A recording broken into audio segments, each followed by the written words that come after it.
പറഞ്ഞതാ. മനാഫിലെ മാനസികാവസ്ഥ എന്താണ് ഇപ്പോൾ? സങ്കടം ഉണ്ടാവില്ല, അത് കുഴപ്പമില്ല. സങ്കടമുണ്ട്, പക്ഷേ ആരാ അത് എന്തിനാ അത് ചെയ്യണത് എന്നുള്ള മനസ്സിലാവില്ല. ഇല്ല, പോലീസ് ബന്ധപ്പെട്ടിട്ടില്ല. കലാപാഹനടക്കം ഉള്ള വകുപ്പുകൾ ചുമത്തി മനാഫിനെതിരെ കേസെടുത്തിരിക്കുന്നു പോലീസ്. കേസെടുത്ത കാര്യം ഞാനിപ്പോൾ ഇപ്പോൾ രാവിലെ അറിഞ്ഞത്. എന്ത് വകുപ്പിലാണ് കേസെടുത്തത് എന്നുള്ളത്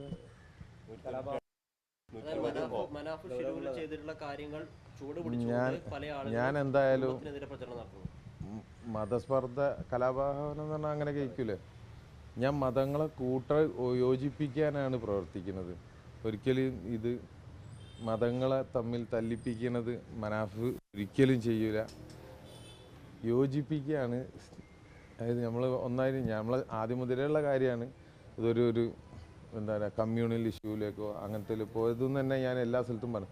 ഇന്നലെ പത്രസമ്മേളനം നടത്തിയപ്പോഴും നമ്മൾ ആ കുടുംബത്തിനോട് അറിയാതെ ചെയ്തു പോയ, അറിഞ്ഞിട്ട് ഒരു കാര്യം ചെയ്തിട്ടില്ല. ഇനി എന്ത് കാര്യത്തിനും നമ്മൾ മൊത്തം ഫാമിലി ഇവിടെ നിന്നിട്ട് ഇന്നലെ പത്രസമ്മേളനത്തിൽ മാപ്പും പറഞ്ഞതാണ്.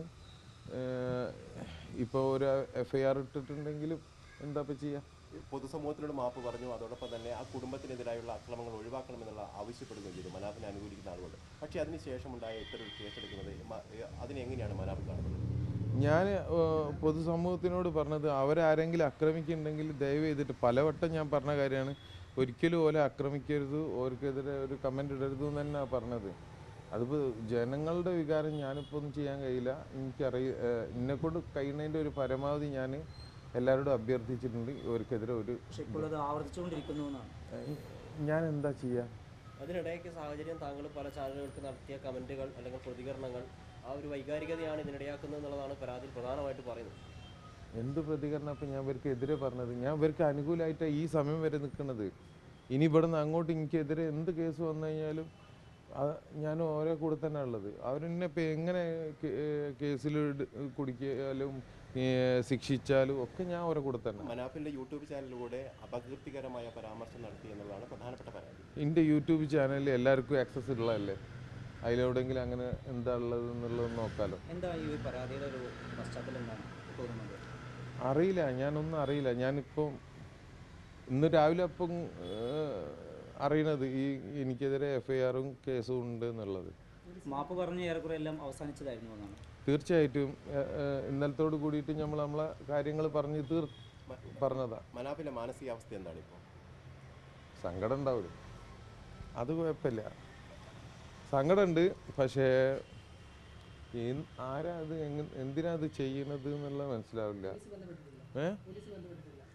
ഇല്ല, പോലീസ് ബന്ധപ്പെട്ടിട്ടില്ല. പൊതുവെ പിന്നെ ഒരു ദയവ് ചെയ്തിട്ട് എനിക്കൊരു റിക്വസ്റ്റ് ഉള്ളത്, അനാവശ്യമായിട്ട് ദയവ് ഇതിൻ്റെ ഫോണിലേക്ക് ആരും വിളിക്കാതെ വെക്കുക. കാരണം എന്താണ്, എനിക്ക് ആവശ്യമുള്ള കോള് വരെ എടുക്കാൻ കഴിയുന്നില്ല. ഒരു ദിവസം ഞാൻ 100-500 കോള് വന്നും കൊണ്ട് നിൽക്കുന്നുണ്ട് എൻ്റെ ഫോണിൽ. എനിക്ക് ആകെ ഒരൊറ്റ ഫോൺ നമ്പറുള്ളൂ. അപ്പോൾ എന്താ പറഞ്ഞു കഴിഞ്ഞാൽ ഞാൻ അതും കൂടി നിങ്ങളോട് പറയുകയാണ്, എനിക്ക് വറീഡാവുന്നുണ്ട്. ഞാൻ വിചാരിച്ച് ഇവനെ കിട്ടിയോട് കൂടിയിട്ട്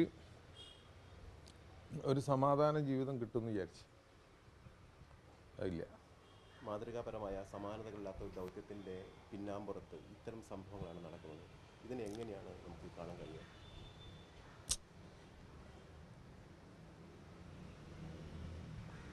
അറിയില്ല. ഇനിയിപ്പം ഇതിൻ്റെ ഒരു നിയമ നടപടികൾ എങ്ങനെയാണ് മുന്നോട്ട് പോകുന്നത്? അറിയില്ല. ഒരു ഒറ്റ കാര്യം കൂടെ നടക്കാം. ഇന്നലെ അങ്കോള പോലീസ് കേസ് രജിസ്റ്റർ താങ്കൾ വൈകിട്ട് പറഞ്ഞു നിയമപരമായി നേരിടുന്ന കേസ് പറ്റുന്നതാണ്. പക്ഷേ ഇപ്പോൾ താങ്കൾ വൈകാരികമായി തന്നെ നിൽക്കുകയാണ്. ഞങ്ങളുടെ മാനസികാവസ്ഥ തന്നെ ഇപ്പോൾ പ്രകടമാണ്.